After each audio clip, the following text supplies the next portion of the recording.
Training camp was great, man. Amazing training camp. Put in some good hard work, some good hard rounds. Just been pushing, man. Just getting, just building my experience. I saw, I don't know, maybe it was a week ago, a couple weeks ago, you looked a little clean shaven. Yeah, I did a little. I shot a little film, and they needed me to shave for the part, so I had to trim it down for a little bit, but it's back now. Is there anything you can take away from your fight with Deontay Wilder? I know every fight's a learning experience, but yeah, man. You know, it was just experience being in that big fight. But you know, everybody knows I only had 10 fights as a kid, amateur fights, 4 as an adult, and I turned pro. So this whole time I've been learning on the job. You know, just building my experience. That's why that camp, going to Vladimir Klitschko's camp, and just being in there with him and just experiencing the champion, man. He's been a champ for 11, 12 years.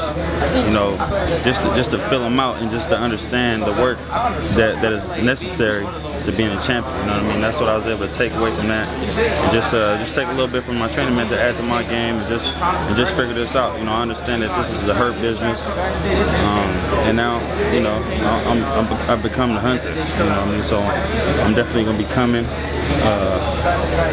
man, ready to inflict some pain. How crucial was that big fight experience? I mean, you never had that before until the Deontay Wilder fight, and that's actually one of the things that Gerald Miller pointed out. He's saying that, you know, his experience in K1, fighting over in Japan in front of 30,000 people, gives him that edge and experience in fighting in big crowds. Yeah, that's cool. You know, if we talking about crowds, you know, I played at USC in front of 93,000 people. You know what I mean?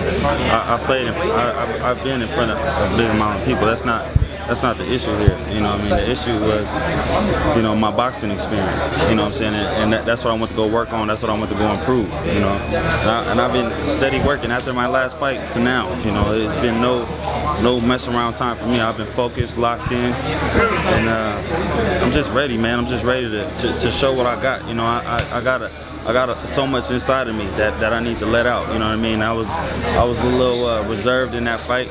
You know, I was real.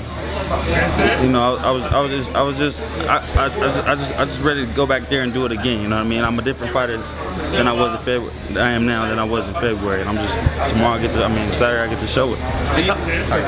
Do you think that's going to be hard to contain that when you do step in the ring? The feeling of wanting to make a statement? Nah, man. This what I do. This is my job. That's what I go. That's what I go to the gym for every day. Every day. That's what we in there. You know, we putting it in. You know, 2, 3 times a day. Just getting better, practicing. You know, I go home. I'm thinking about it. I'm praying about it. I'm focused. I'm focused and I'm ready to rock. Okay, clearly, you and Miller are not very fond of one another. Talk to us about the confrontation, because it says you were pointing through the window, smiling at him, making faces, yelling at him. Well, when I walked up right here, he's posing to the cameras over there. I just, you know, I saw him through the mirror. I know he's a guy that likes to look in the mirror, so I caught him through the mirror. And I just pointed at him through the mirror, that's all. Who has the better nickname, Guile or Big Baby Miller? Hey, man, Big Babies like to cry, man. And they like to boo-boo on themselves, so. What did you learn from your fight? My nickname comes from my heritage. You know, my mother being from Mexico, and my father being African American. You know, that's the mix of me. But everybody knows that a rooster, there's only one rooster in the rooster coop. There's only one man left standing. So when a rooster sees another rooster, you got to get him out of there. And am I correct? I should say thank you for your service to the American military, the Navy. Yes, ma'am, U.S. Navy. Thank you so much. Thank you very much. It was an honor. But you're not afraid of nothing. I'm not afraid of nothing. Okay, I would say that. Thank you. We prepared for everything. And what did you learn from your fight with Deontay Wilder? And would you like to get that rematch? Oh, of course, man. I would love a fight.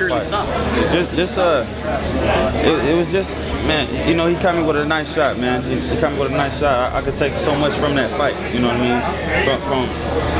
But I could have prevented that whole thing from even happening. That split second, I think that was the only time he really caught me with any punch of significance in that fight. And I could have prevented that whole thing. So take that out of the equation. But even after, you know, I went down, you know, I jumped right back up. You know, I was like, I'm ready to fight right now.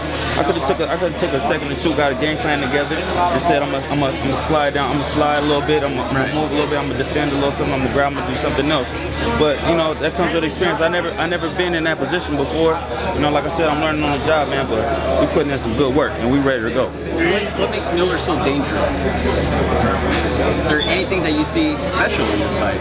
Yeah, I mean, he's a big, slick guy. You know, on the football field, that's special. You know what I'm saying? If you got a big guy that's mobile and you know, and that's a little quick, he's special.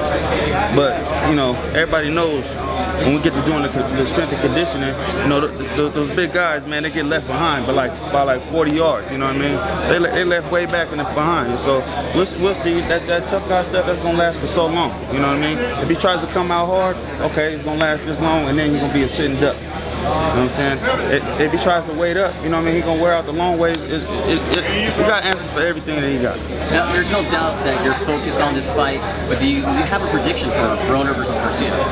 No, man, I think that's a great matchup, you know, between two great fighters. I love watching Adrian Broner on his way up, man. He's a very impressive fighter, you know what I mean? I'm happy to see him back in the mix, focused and dedicated. And we all know Mike Garcia is all business, so, I mean, it's going to be a heck of a war, man. It's going to be a great night of fight. And can you share with us your thoughts on the fiasco of Mayweather versus McGregor? Oh, man, I got to go to the press conference at the Staples Center, man. It was like the WWE or something, man. It's just very exciting, you know. It's going to be great for boxing, man. Great for MMA, great for the fans, you know. We all get to enjoy a little something. It's the show business. Is there anything that McGregor can learn in such a short period of time? I mean, he's working with Paulie Malignaggi now. I mean, all power to him, man, but, you know, we all know that he's going up against a master, you know what I mean? This guy's made a career of hitting and not getting hit, you know what I mean? So, for somebody just to come in off the street and say, hey, I want to be a boxer now, and give him you know, he has a puncher's chance, but, man, Floyd's made a career out of missing those shots. You know, what is your take on the heavyweight division now? I mean, Klitschko carried it for so long, and now it seems like the torch is being passed. Yeah. You know, Anthony Joshua was a great fighter. Deontay Wilder is also a great fighter. Then we got Joseph Parker. We got 3 champions, and we got multiple guys, you know, getting opportunities to fight for these belts. You know, these guys are gonna start unifying pretty soon and making super fights. It's gonna be fantastic for boxing. It's gonna take the heavyweight division back to where it used to be, back to the glory days, and it's real exciting. Nice to see you there also. What's that? You're already there. Oh yeah, I'm there, man. I'm knocking at the door. I'm knocking at the door. I know I need a fight like on this caliber, and maybe another one. I'm right back in the mix. I get to compete again for another world championship, and I'll be well prepared this time.